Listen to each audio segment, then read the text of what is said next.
You're listening to TrawlCast.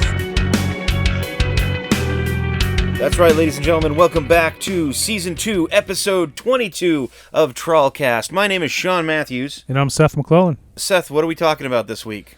This week we are talking about our favorite albums to listen to in the winter, which is kind of an interesting concept. The idea of like a season being tied to, you know, a certain album or a certain type of music. So neither of us know what each other picked, so it'll be a surprise, but I think it'll be an interesting conversation. Yeah, as per usual, we don't tell each other what the hell we're talking about, so we could have the exact same things on our list, or we could have nothing at all in common, but that's the whole fun of this. Yeah. So when I think of, like, when you brought this subject up to me, like, winter albums, what I was thinking of is, like, what do I usually listen to in this time of year? What do I look to listen to in this time of year? And then I kind of kept falling back on the same things. Like, I want to listen to something, for me, that, you know, it kind of warms you up or makes you think of, you know, I don't know, happier, sunshinier days. I don't know. Yeah. But realizing, like, looking at what I have chosen that I normally listen to at this time of year, and I've actually, I think I've posted on Facebook over the years, like, certain things, but around this time of year, there's usually only a few bands I listen to, and I think that helps me with the winter doldrums of, you know, it's dark out all the time, right. And it's cold as shit, and there's 85 feet of snow where we're at, and it's terrible. Right, it's like, trying to think about, like, how to get yourself out of that, or almost like listening to stuff that's a little bit the opposite of what winter makes you feel like. Yeah. Oh, I just cracked open a beer, and it just sprayed everywhere, but that's okay. Yeah, we'll get some good audio of a pour. I don't know if that's coming through, but we'll figure it out later. So Seth, what's a winter album for you, man? Like, let's kick this right off. Yeah. So this is an interesting one. It's an album that I know that we both love, and it's not one that immediately kind of screams winter, at least not on the surface. But I picked the very first Deftones album, Adrenaline. Yes. I love that album, and it's one that I remember buying in the winter. I think I bought it at Bull Moose in, like, it would have been like the late 90s, and I had heard, like, probably, I think at the time, like, White Pony had probably almost come out, or maybe Around the Fur was out, but I hadn't owned anything yet, so I, like, wanted to start with the first album, and I remember picking it up on, like, kind of like one of those, like, snowy, just kind of slushy, like, weekend nights when, like, couple buddies we're all hanging out and, like, just hanging out at the record store and picking some stuff up and checking things out. And I remember, just like for that whole winter, rocking it in my Discman. For all you youngins, that was like before the MP3 player. You had your portable, disc player with the anti-skip, and like the anti-skip, which was basically 5 seconds in the future. Yeah, exactly. So I remember rocking that one, like all winter, and it just, to me now when I go back and listen to it, it just kind of makes me think of those days. Because of like more so because of how I started listening to it, not necessarily because of how the music makes me feel, really, but right, yeah. Well, in that album, that's just, the first Deftones album is one of the most classic albums for nu metal or whatever genre you want to put them in for that. Like, I remember getting that. Jeez, I think I got that from, was it Columbia House? The penny gets you fucking 15 CDs.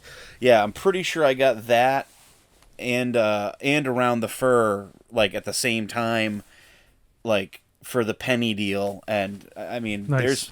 we all know that there's probably about 300 million people that owe Columbia House the penny. Oh yeah, I ripped Because them you off never blind. paid. And, Yeah. oh, dude, I mean, I want to say I was like 16 or 17, and I probably had 7 or 8 different names that I'd send to them and get the penny deal done.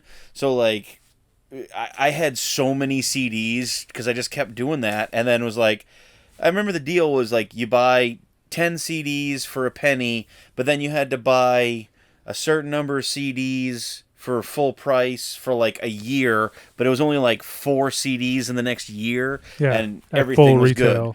Right. They wanted you to like Yeah. fulfill that, but I never did. And like Yeah. back in those days, No like, one did. no, yeah, you just because there was no like, I mean, there was like sort of a contract. There's no but, like, recourse. nobody was going to actually come after Yeah. you. And like when I was doing that, I was like in middle school, high school. Like they're not going to come after a kid for like, Yeah. you know, I literally, $68. and that's you know? exactly what I said. Because my parents were like, "Why do you keep fucking doing this? Like, we keep getting boxes of CDs sent here," and I'm like, "You know what? Fucking let them come after me. I'm fucking 15. I'm like, let's go. And they Give me never my did. damn CDs." And then, as far as I know, they just went out of business because that was a terrible business I was model. gonna say, yeah, it was a terrible idea, and they just kept fucking doing it for. I mean, that must have been years of them doing that. And just losing, because they knew. I can remember the albums that I got from there, like some really important stuff that is like now like cornerstone and like, you know, referencing like any music collection, like Rage Against the Machine, Evil Empire, and like absolutely all the early I like know I got that album, like Wu-Tang Clan and like Busta Rhymes and like Yep. all that kind of like 90s hip hop stuff that I loved at the time, and like, you know, just like so many like, you know, awesome albums were on those lists. So there's so many things I got from you know, BMG, Columbia House. I'm pretty sure I got the first System of a Down off of that too. Yeah, that one. Nice. But anyway, no. Good tangent. Yeah. That going back to the thought, like that is one of the most classic albums in the Deftones like whole catalog. I mean, that and Around the Fur, definitely White Pony is another one. Yeah. Really, they don't really have, in my opinion, a bad album. They just have some that maybe don't, you know, hit as hard as the other ones. I agree. The first time you hear Adrenaline, like, it's just a classic album. And if you've never listened to it, I mean, now would be a good time to stop. We'll be here when you get back, you know, from listening to the album, but pause the podcast, go listen to Deftones Adrenaline. Like, it's literally, it'll change your perspective about music from that time and, you know, that day and age. Absolutely. Jesus, we sound old. That's okay. Just is what it is. What's up, guys? This is Will with Twin Grizzly, and you're getting nuts with TrawlCast. So how about you, Sean? What's one that you like to listen to in the winter? So every year around this time, I basically have these certain set of bands or albums that I listen to, and I've noticed it this year because I just started doing it like beginning of December. Yeah. I have basically a set rotation, and what it is right now is there's only one band that I've been listening to besides, you know, the stuff that Trawl has been passing back and forth to trying to get, you know, figured out for the EP. Yeah. And right now, literally everything I'm listening to is the entirety of the Chevelle discography. Oh, wow. Their entire catalog. And that's the only thing I've listened to for the entire month of December. You know, barring a few Christmas carols here and there and stuff like that. Yeah. But Chevelle is what I usually like. There's Chevelle. Usually I go hit up some Life of Agony during the winter, but this year in the colder months I've just been on a Chevelle kick. Nice. I started basically from, you know, Wonder What's Next, which is like their first real big album when they kind of started getting radio play and stuff like that. Vina, Sarah, up to friggin' Hats Off to the Bull. Like, I'm covering their entire discography because every year these guys, I don't know what it is, but this time of year makes me think of Chevelle and hearing just all of their music and the discography and like hearing just the different levels of each album, how they've progressed and how they've evolved and how they've gotten better and, you know, they've changed and this, it's fascinating. And I think they're one of the most underrated bands that have ever been in the heavier music. Yeah, it's funny. They're a band that, like, even though I'm pretty familiar with, you know, definitely all of the stuff that's been on the radio, and maybe a few of the kind of B-sides, but, like, I've never actually owned any of their records. Maybe the first one back in the day when it came out, but I've never actually owned. Right. Well, I'm kind of a weirdo where, like, I love them, but for some reason I only fucking listen to them from like December to February, and that's it. Like, so for like 3 months, I'll listen to them, but then like March, April, the rest of the year they just disappear, and it's crazy because it's the only time I listen to them. Like literally on my birthday, I'll listen to friggin', you know, like the entire Hats Off to the Bull album, or you know, I'll make a playlist for myself that's like, you know, Don't Fake This, and just a huge playlist of their stuff. And I always feel like these guys are so underappreciated. They have a good set of albums, and they literally every album just hits as hard, if not harder, than the last album. And they just keep getting better, progressively, exponentially better. I'm gonna have to listen a little harder to their stuff and actually like check out some albums and some deep cuts, because I feel like they're one that, like, I always like them when I hear them, but I don't like always seek them out really. I actually did get to see them once. I saw them open up for Marilyn Manson of all people. They actually opened the Marilyn Manson show that was at the Civic Center back in probably, I'm going to say like early 2000s, 2003 maybe, 2004. It was 2003. Yeah. And the only reason I know that is because I was at that show and I got knocked the fuck out. That was okay. I was gonna say, I thought you had a story about that show, and honestly I felt really terrible for Chevelle at that show, because the Manson audience was like totally booing them, and they had to actually stop at one point and be like, hey guys, like Marilyn Manson invited us to be here for you guys, so like have some fucking respect. And I thought they were great. I thought they were, you know, really awesome. No, I do remember that show. Yeah. Well, I remember like 80% of that show. Got a little foggy towards the end. And there's some spots that kind of blacked out in, but no, it reminds me of the Phantomos debacle. Yeah, when they opened for Tool back in 2001. Yeah, same thing. Yeah, and it's the same. It's like, why would you? And you know, if you go to a show and you're not into the band, don't be a dick to them, because you don't know. They could have been asked because maybe, like you said, Marilyn Manson invited them to come play. Like, he liked them. He thought they were great and enjoyed their stuff, but you know, their fans just want to hear them. It's like, okay, fine, I get that, but they were invited by the guy that you came to see, so shut the fuck up and listen to him. Yeah, that was the classic case of wrong audience. You know, the Tool audience with Phantomus, which is a little weird to me, because I feel like, and I feel the same way about a band like maybe Manson as I do about Tool, in terms of there's kind of two levels of fans. There's your entry level radio fan that's like, I recognize Tool from Sober because I heard Sober on the radio. I know these 6 songs. Yeah. I'm a meathead with my dude bros. I'm gonna show up, drink some Bud Lights, and I only want to hear the radio stuff. There's that Tool fan, and then there's also the fan like me that's like, oh, you know, listen to every single album, many times.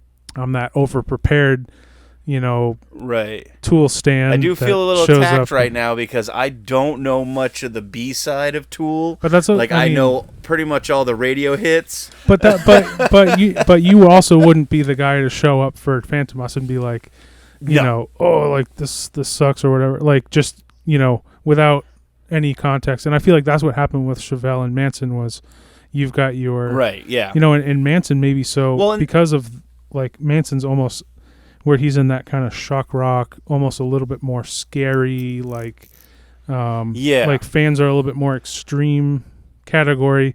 I almost feel like they got even more for sure. even more flack than Phantomus did, but that was I felt so bad. But anyways, not to go on a tangent. It's funny because like Chevelle, when that concert happened, I remember they had just basically released Wonder What's Next.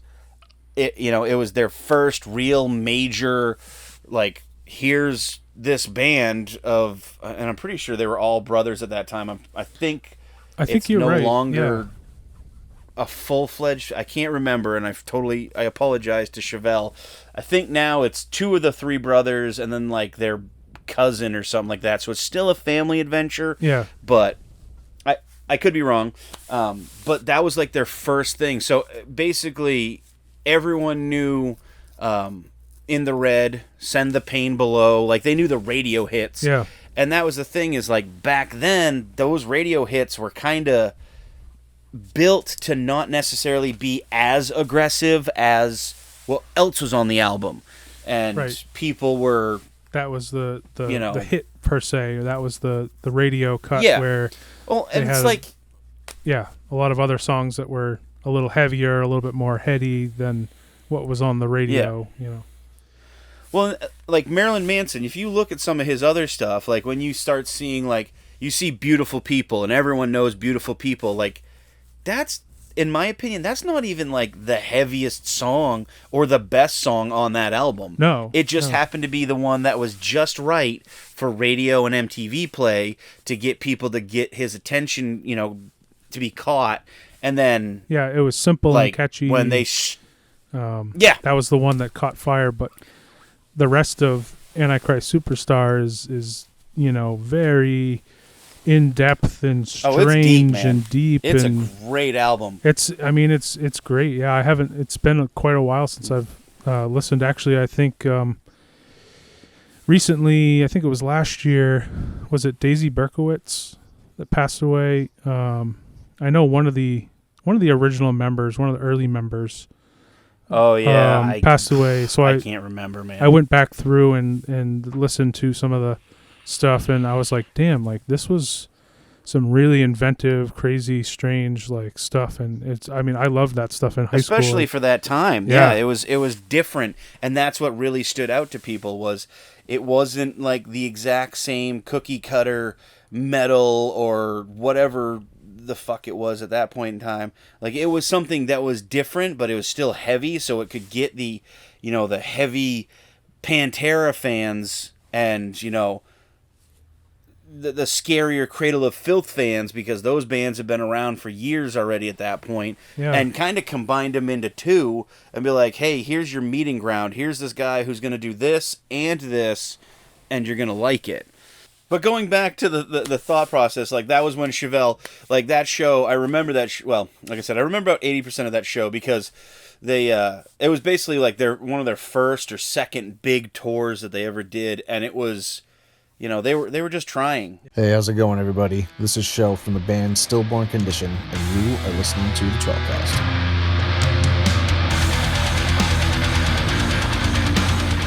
Seth, give me a second one.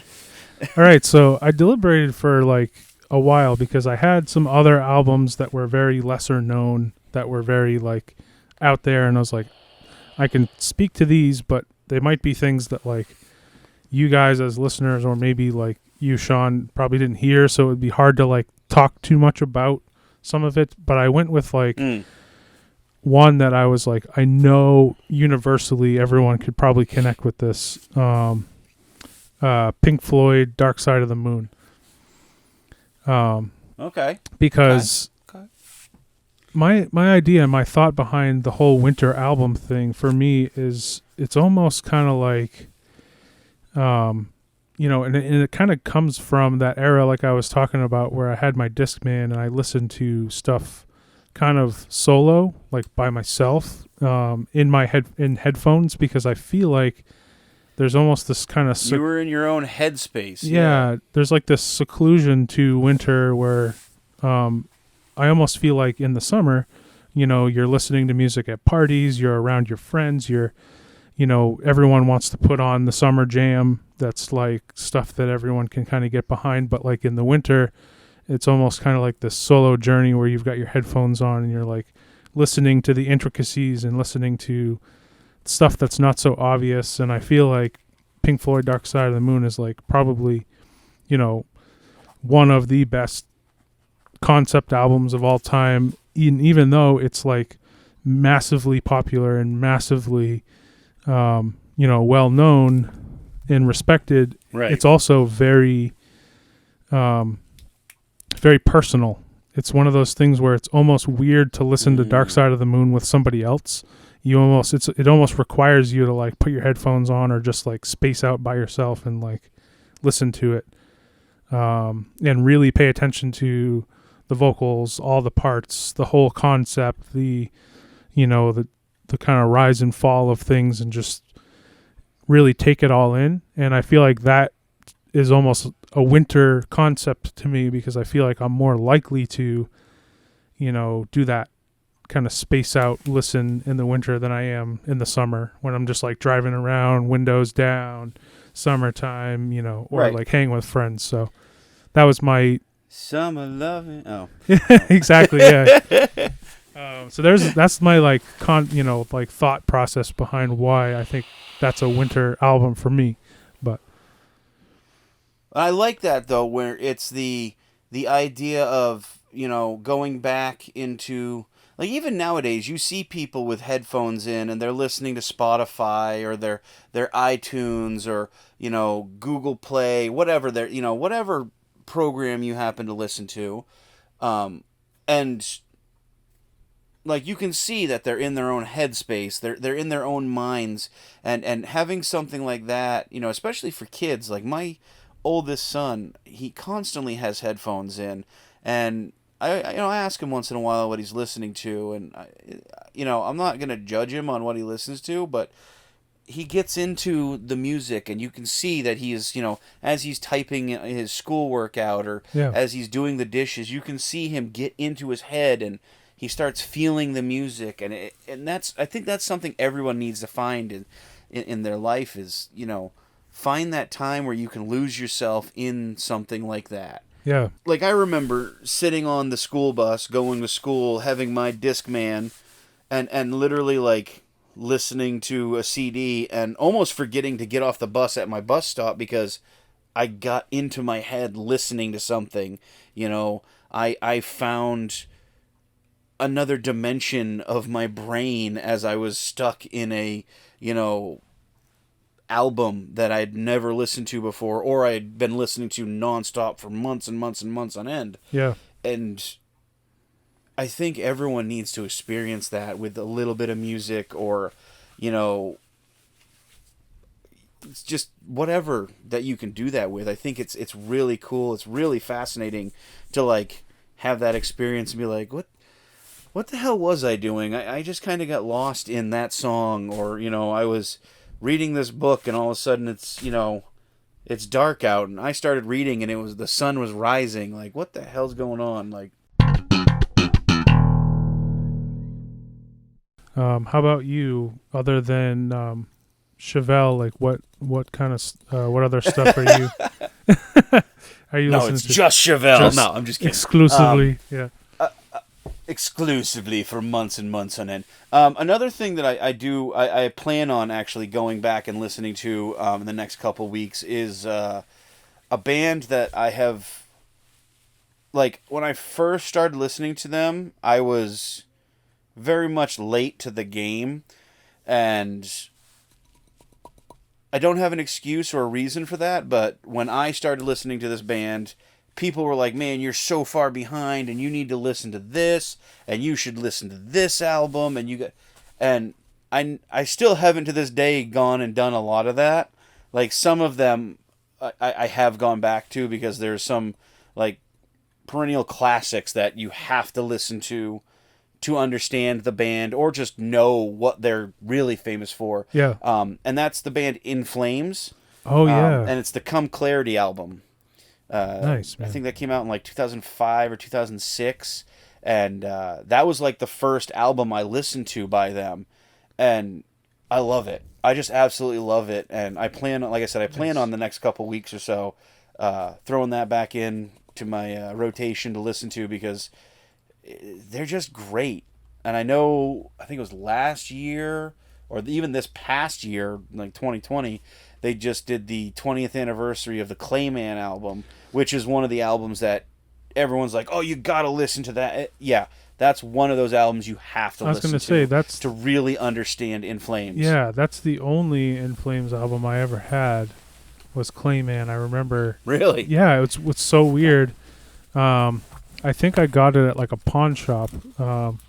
Similarly, like, you know, I know that they have like a huge discography, huge catalog, and like have, you know, done many things, but like for whatever reason I just picked that one up because it was like $1 or $2 or something, and right, dug it. But then like I never really, you know, dug further into their catalog, so I feel the same as you, where like, you know, I'm like way, but I wouldn't know where to start with the other stuff. I suppose anywhere, but yeah. Well, and see, like, for me, like, Come Clarity was the first album I ever got by them. And like I said, that was like 2005, 2006, maybe even 2007. Yeah. And I don't even remember why I got that album. I want to say it was like, maybe they were playing it on the radio, like there was a track off it, but something made me want to buy that album. And then, like, I got the album, fell in love with it, and then people were like, wait, this is the only album you have by In Flames? Like, what the hell's wrong with you? You need to listen to Clayman. You need to listen to this and this.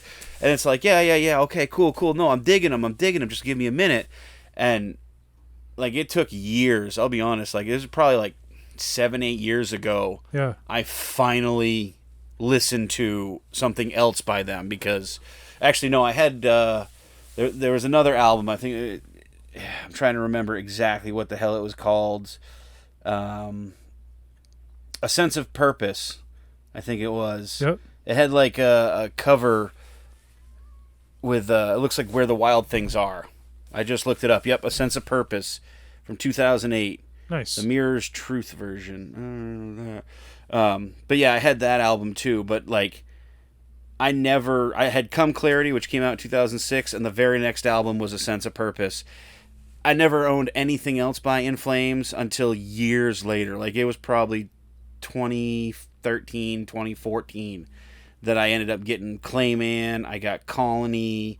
I'm pretty sure I bought Horacle as well. Nice. But, like, you know, it's one of those bands that Come Clarity, it hit me just right. It hit, you know, in a spot in my life where, like, I just needed that. And honestly, like, I think, if I remember correctly, I got to see them on that tour for that album down in Worcester. Actually, yeah, it was this was one of my favorite shows I've ever been to, one of my favorite concerts of all time. It was Zayo. Yep. Which we know you and I have, you love, you know. Yeah. Yeah. They opened, and then In Flames was playing, Devil Driver was playing, nice, and Trivium. Wow, that's a lineup. That's like the dream team, like, right there. Absolute. Yeah. Oh, dude, it was of type, one of the best shows I've ever been to, especially because Zayo is, for me, one of the best bands ever, and I love them passionately, and I got to see them perform. The one and only time I've ever seen them live was there in Worcester, and at that time, it was probably 2006, give or take. I definitely moshed my ass off. Like, I was in the pit, given everything I could for Zayo, and then was lucky enough to kind of step back and watch Devil Driver and Trivium, and then fucking, In Flames. Just like, I actually sat down and watched the rest of the show because it was just so intense and Nice. absolutely phenomenal. And another reason I love In Flames is because I believe there is no original member of that band still Really? in the band. Wow, that's kind of I'm interesting. pretty There's sure usually always at least one. But Yeah, that'd be well, and that's the crazy thing if is there I wasn't. want to say, Yeah. I can't. I'm gonna have to look it up, but I'm pretty sure they don't have an original member in the band Wow.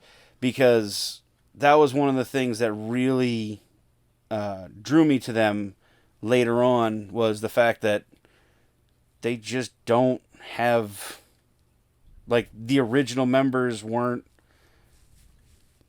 involved anymore or something. That's really like that. interesting. I kind of wish, I've thought about this concept a lot of times because I always think about a band in terms of its legacy and kind of importance on kind of carrying on and introducing music to a new generation, and almost like where you said you kind of started in one place where we've talked about it before, but in my opinion, that's totally fine to start at whatever point in the catalog that you were inspired by a band, and then you go back, you check out other stuff, or maybe you don't. But I think that's the cool part about music is you can pick up in any era, in any time.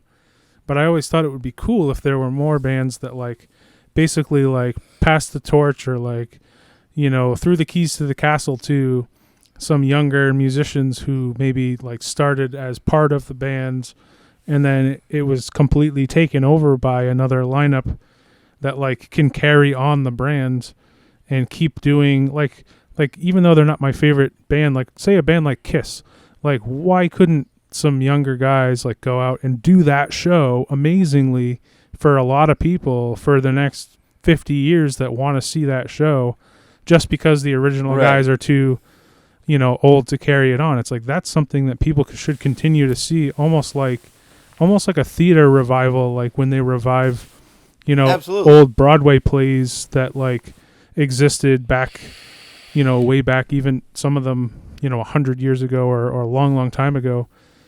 They do revivals because that was important, and they wanted to it should still be seen. Yeah, it should still be seen and appreciated by people. So why couldn't there be more, and I know why, because it's money, it's all money, because people have ownership of something. But I think, though, if right now, I know I was just watching the news, or I don't have cable anymore, but I was watching YouTube channel, and I pulled up the local news channel here, and they were talking about New Year's Eve celebrations, where can you watch live music be performed? yeah, And they were talking about, I can't remember, I want to say it's the United Arab Emirates.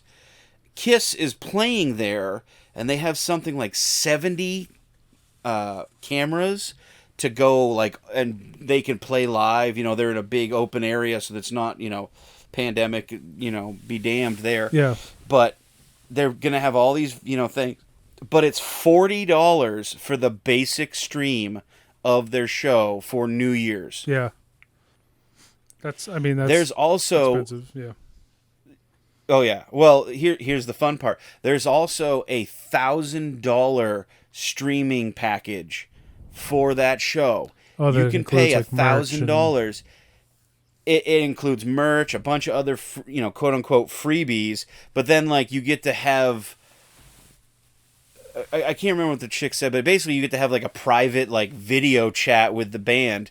And then I started thinking there's only one original member of Kiss, and it's Gene Simmons, and I'm pretty sure it's because he owns Kiss, and he's going to do it until he can't do it, and I'm sure he'll find a way to continue Kiss even after he can't do it anymore, and he'll just friggin' keep raking in billions and billions and billions of dollars. And, Oh yeah. And I think the reason why I don't like them more is because of him, just because I don't really like his nature, I guess. I see him as kind of a problematic dude. But as a I businessman, can appreciate their music. I just think he's a dink. A genius, but he's also a dink. You know, right? It's like, yeah, he's a genius and also a dink. Yeah, you know, and I think that's the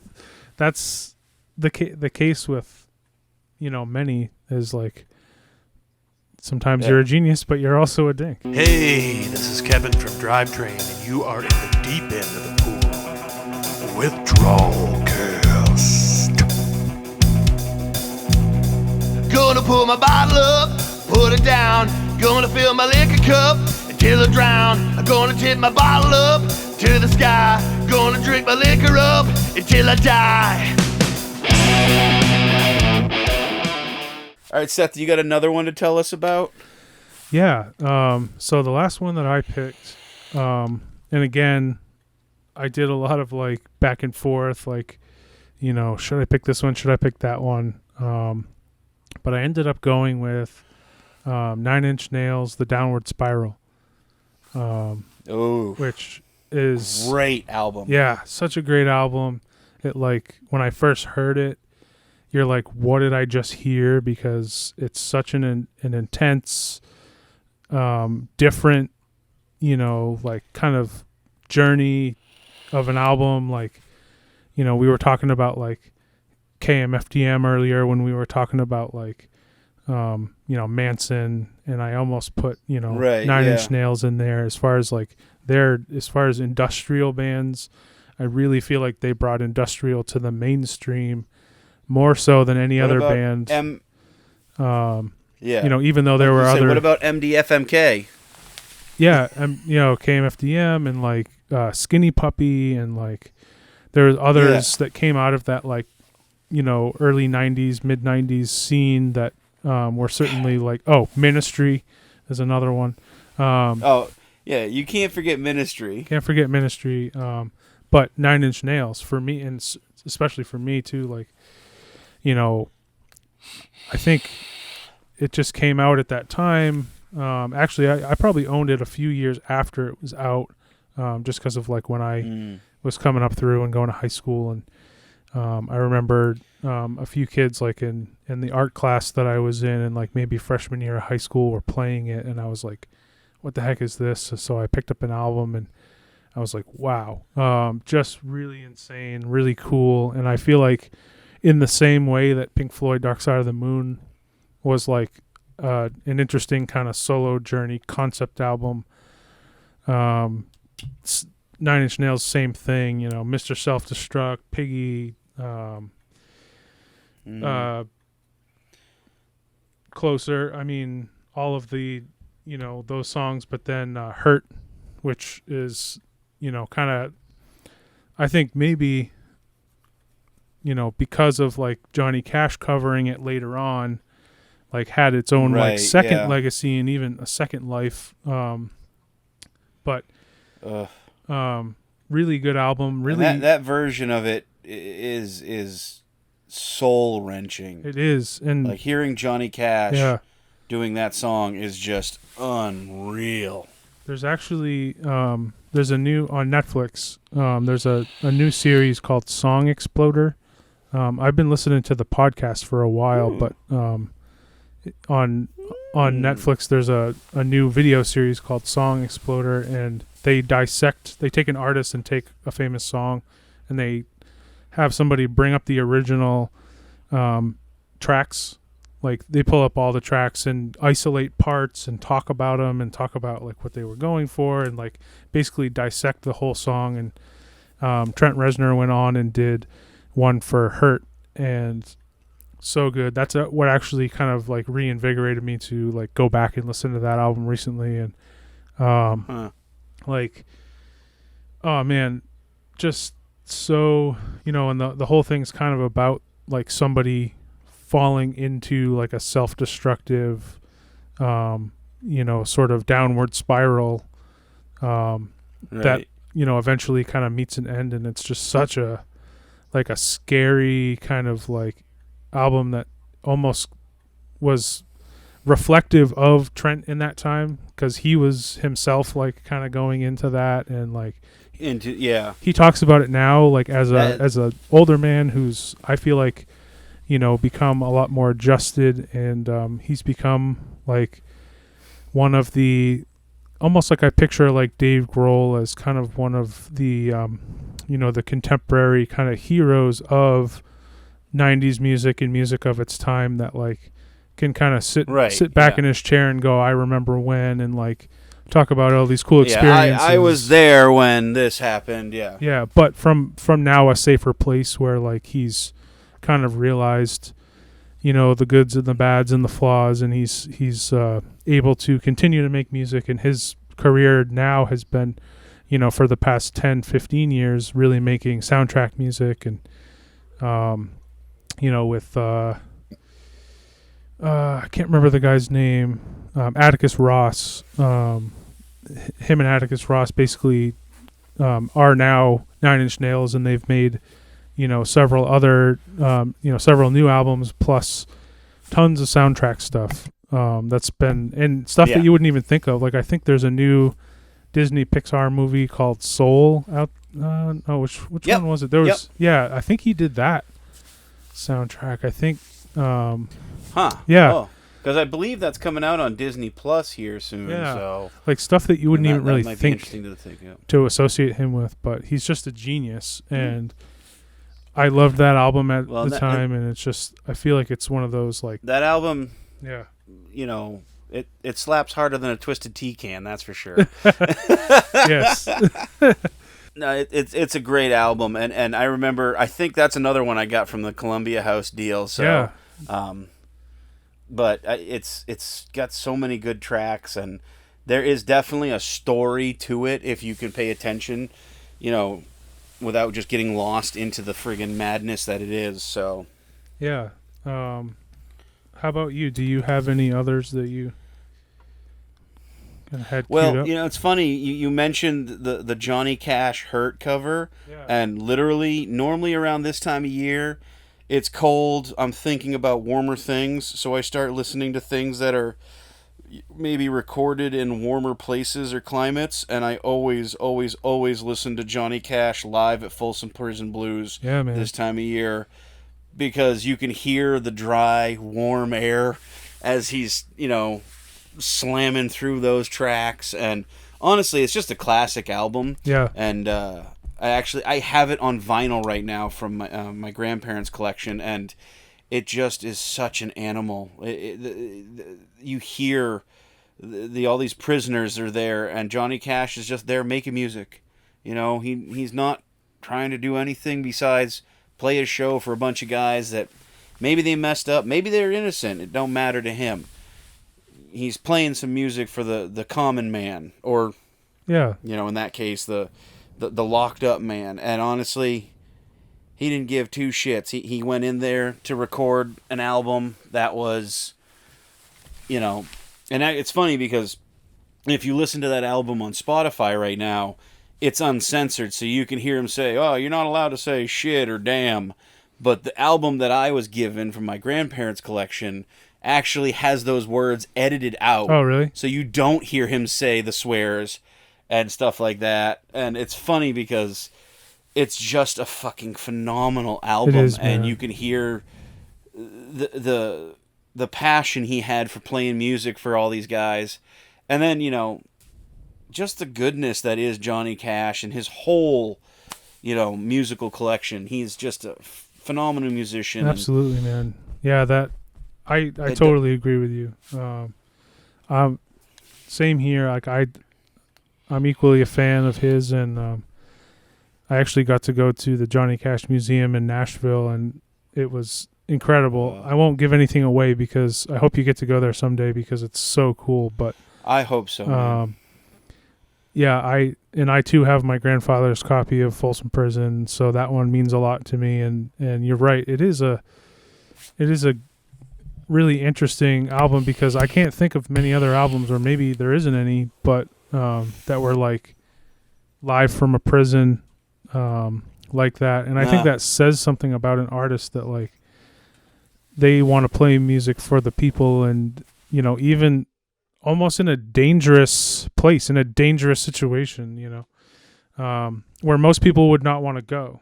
He knew who listened to his music. Yeah. He wasn't afraid of it because he knew those guys were just going to be there. They were going to sit down, they were going to shut up, and they were going to let him play. They were going to let him do his thing, and they were going to enjoy it. They were going to have a good time, and then they were going to go back to doing what they had to do in prison. Yeah. You know, some of those guys were in there for life. Some of them were in there for, a couple years. Doesn't matter. They all went. They got to see Johnny Cash play. He played a ton of his hits. He played a bunch of his B-sides.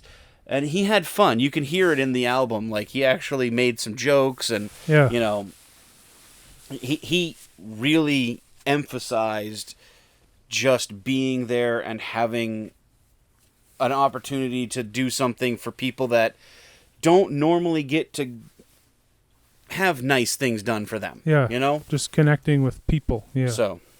Yeah. No, that's yeah. super interesting and cool that he was able to do that. And like I said, I don't think maybe there has been, but at least not to my knowledge, there really hasn't been. I think Metallica did something like one time, but didn't they do like maybe Metallica, like San Quentin or something like that? Or yeah, I think they did a music video one time there, but like I think it was in like the Saint Anger, I think era or something. Yeah. I want to say it was mostly because James Hetfield wanted Lars to get shanked or something. Probably. But it never happened, so they tried. They were like, never mind, fuck it. Yeah. That guy was actually in solitary that week. We kind of screwed ourselves over, but... So, but that's, and like I said, I listen to that album. I listen to that album year round, but especially this time of year, I listen to it a little bit more just because you can hear the warmth. But you can also hear, like, the warmth of passion that Johnny Cash has for music and for his fans. Yeah. You can absolutely hear it in his voice, in the way he's playing. It's just a great album. This is Craig G. from Thems That Wait, and you're listening to TrawlCast with Seán and Seth. Let's take a bite out of rock. Oh, yeah. So we had thrown out on Facebook, like, hey guys, like, we got the new season coming up. What topics do you want us to talk about? And our buddy Ed Dion, shout out to Ed Dion, sent us... Yeah, you sick bastard. Sent us kind of like a question about tacos. But it's kind of a long, convoluted kind of like paragraph of. It's a paragraph and a half of like, we decided to start calling it Ed's Taco Talk because it made more sense than to say all that crazy shit Ed was talking about with the tacos and the beef and the chicken and all that stuff. So this is Ed's Taco Talk, especially for you, Ed. Much love to you, my friend. We can't wait to see you again, and hopefully it's at a show and we can play and have some fun. So let's get into Ed's Taco Talk, man. Yeah. So I'll read a little bit of what Ed had wrote. He said tacos, beef or chicken, shrimp, fish, really? Soft, crunchy, box or home recipe, cream cheese, guac, fresh tortillas and veggies like the hipsters? And does Taco Bell have any place in this conversation? Important questions for these uncertain times. So he even like commented like 3 or 4 more times with like other stuff, like different brands like Ortega versus this versus that. So basically I think we just got to talk about what we like personally for tacos. Yeah. So let's build our taco. Let's go straight out. The first part of a taco is that outer shell. Yeah. Like, are you a hard shell, soft shell? Are you a taco salad guy? Like, what's up? Soft shell. If I can help it, really? Like, I'm soft shell. I'm a tortilla guy. I don't really like. If given the option, I'll always go soft shell. How about you? Okay, so, and I know it's funny because Ed I know he was kind of being a smart ass, and he's like, I know Seán has strong, strong opinions about this. Yeah. So I can go either way with soft or hard. And actually, when we do taco night at my house, I'll actually take a soft taco, lay it down on like the bed of my plate, the bottom of my plate, Yep. and then I'll take a hard taco or two and I'll break it into like basically chips. Yeah. And then build my taco on top of that. Oh shit. That's just sneaky. because I basically get like a taco salad with a regular taco. So like if it starts to get down to the lower parts, I'll have some crunchy and a soft taco. Like I can fold it up and just be like bang. Nice. But starting out, like I can get all the good stuff, the meats and the onions and the olives, the cheese, the salsa, the guacamole. But I like both. I like soft and hard tacos. Yeah. Like, I mean, it's hard to like. I don't It's- like yeah. in any form of tacos. I don't discriminate. Like in a pinch, I will eat any and all tacos that are set forth. there is before no me. discrimination in tacos. You're correct. Yes. But if I have a preference, if someone's asking me my opinion and like I have to Yep. definitively Let's go with choose, that. then yeah. Or So you're a soft man, okay? Yeah. And I'm kind of, I go both ways. Hey. people are gonna like All chop right, this so- up and misconstrue it, and like there's gonna be a Oh, remix yeah, of this there's- segment again- that's dirty. There's. I'm just glad this isn't a visual podcast because I know there'd be, gifs coming out later on, me doing inappropriate things to things. So, Yeah. so okay, so we're both we got that down. Now for me, I actually don't like chicken tacos, shredded chicken. Yeah.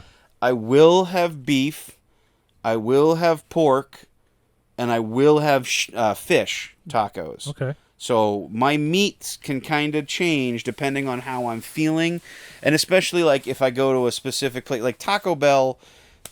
You go to Taco Bell, you get the $5 box because you got $5.30 or whatever, so you can pay the tax. Yeah.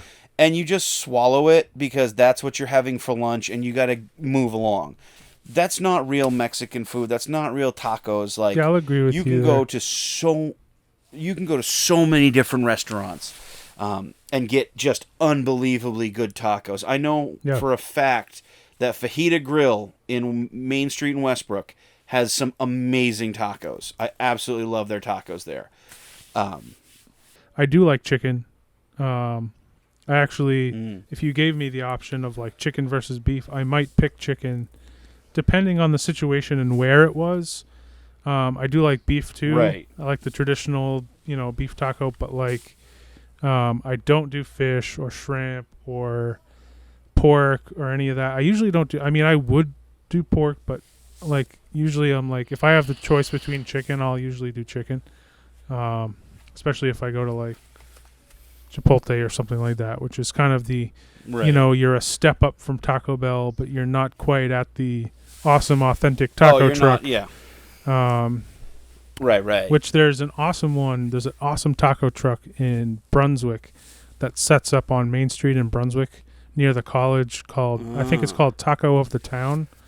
And there's an awesome little record store in Brunswick. And so like a good Saturday for us is we'll go up, do some record hunting, and then hit up the taco truck. And that's like the best dream afternoon, you could possibly have.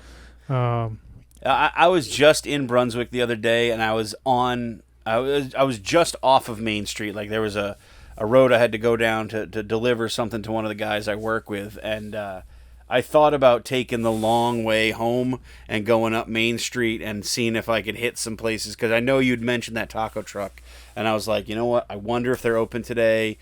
And then I realized what time it was, and I had to get back to my office, and I was like, you know what?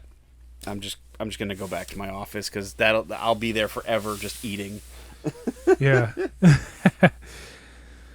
That's funny. So that's for me is chicken or beef is kind of the maybe call me vanilla, but I think that's kind of I don't do fish in any respect or any like at all for any reason. So Really? no, Okay. no lobster, no fish, no shrimp, no. So what's your thought when it comes to like toppings and Toppings? all the accoutrement? Are you a cheese guy? Yes. Yeah. Yep. I love cheese. And And the more more varieties of cheese, the better. I agree. I agree. I definitely enjoy, if you've got a cheddar, okay, you got that, Mexican blend from, Hannaford or whatever, that works. But if you can get like 3 or 4 different cheeses to put on top of it, like, yeah, man, you're really cooking with, gasoline at that point. Like it's very, very much better with more cheese. I love guacamole. I love salsa. Same here. I like hot salsas. Yep. But they got to taste. That's the thing. You can be hot and spicy, but you have to have flavor. You can't just be hot for the sake of hot, because when you get to that point, it's just asinine. Yes, it's 1,000,000 Scoville units, but your entire intestinal tract is going to turn itself inside out. I totally agree. Yeah. So like, I love guacamole. I love, fresh jalapenos. Usually jalapenos are at a heat where like I can take, even if they're fresh, even if you didn't core them completely and you chop them, they're a little harder than if you did core them. I'm still good. Habaneros, however, are the level at, serranos are a bit hotter. Habaneros can get to the level of too hot very easily. Right. So there's actually this new cheese out there. It's called fiery cheese, and it has like habaneros in it, and it's pretty hot. I've been making like tortilla soup with it, which is really good. Oh yeah. I've had that cheese. Yeah. Karen and I bought some. It's like it comes like a wheel, right? Like a circle. No, this is just shredded. It's in the shredded aisle, but But yeah, I'm sure it's we had one similar. I want to say it was something similar to that was in a circle form that we were cutting and eating with crackers, cheese and crackers, and it had a good kick. It was definitely something that I enjoyed. She wasn't a big fan of because she doesn't do spicy much, but I definitely enjoyed it. So, but yeah, I'm a fan of that same concept of all about spicy, but not for the sake of just trying to put yourself through like some kind of like, spicy competition, just like for the, it's got to taste good. Now, do you do lettuce on your tacos or no? See, I will if like, cause Miranda really likes putting lettuce, and if she is like, oh, I picked this up, I'll go for it if it's there, but I won't like seek it out or miss it if it's not there. So. Same with me. I completely agree with it. Like if it's there, I might sprinkle a little bit on. I'll enjoy the crisp coolness of the lettuce. But if if I made dinner and I didn't happen to pick up lettuce, I'm not even thinking about it. I'm still gonna build the taco. The lettuce can be there or not be there. Yeah. Lately I've been doing like more fresh veggies to go into a taco once it's all made. Like say I made beef tacos, but I'll cut up like fresh jalapenos, fresh onions, fresh tomatoes, and then I'll put that on the taco with cheese and then melt it all together. Yep. No, I completely agree with that. I do like olives, black olives on my tacos. Interesting. Enjoy I don't that. know if I've ever tried that. I do that, and then sometimes. So here's where my strong opinions will come in, Ed. Okay, here you go. Sometimes, if the mood is right and I have all the ingredients while I'm cooking, I will take like black beans and warm them up, and then like a southwestern style corn or something like that, and just sprinkle a bit of that and the beans in there, and that is where you start getting the real flavors, because you get that good like the southwestern style corn in with the stuff. Beans. You get them, if you get beef and you have olives and cheeses, and I do enjoy sour cream on my taco. Yeah, me too. A little bit of the you get the if you do the home kit, you're making it at home. If you happen to use the sauce, whatever, but if you get a good salsa, you put that in there. Always put the guacamole on last, because it kind of weighs everything in. Yeah. It cools it down, but it draws everything down in and almost compacts it. And that is where you really get the flavor. You get the corn, you get those black beans, and it has to go in before the rest of the stuff. So it's meat, then you get the corn and black bean layer, and then everything else can go on top. But then it has to be guacamole last. Yeah, I agree. Yep. Bam.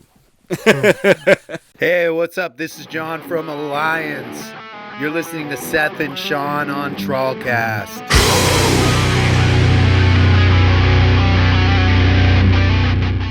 All right, well, I think that's a good place to end Ed's Taco Talk.